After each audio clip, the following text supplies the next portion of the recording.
ये बात बहुत पहले की है। शिवपुरी नाम का एक राज्य था। वहाँ का राजा बहुत अच्छा था, मगर राजा को एक दुख था।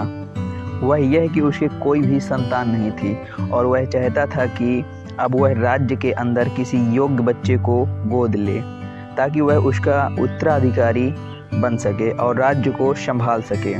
और इसी को देखते हुए राजा ने राज्य में घोषणा करवा दी कि सभी बच्चे राजमहल में एकत्रित हों। ऐसा ही हुआ। राजा ने सभी बच्चों को पौधे लगाने के लिए भिन्न भिन्न प्रकार के बीज दिए और कहा कि अब हम 6 महीने बाद मिलेंगे और देखेंगे कि किसका पौधा सबसे अच्छा होगा।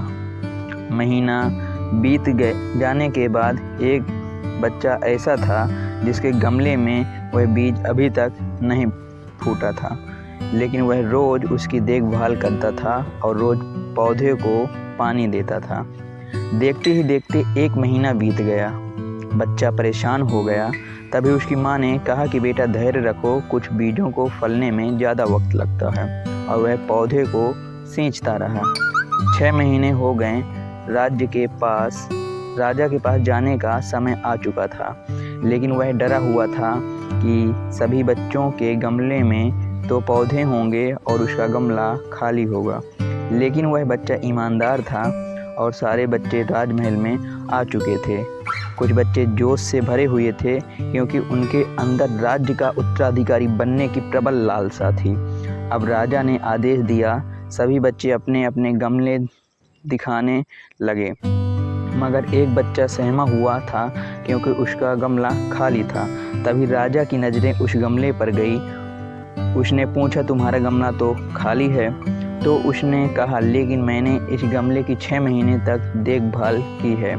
राजा उसकी ईमानदारी से खुश था कि उसका गमला खाली है, फिर भी वह हिम्मत करके यहाँ आ तो गया।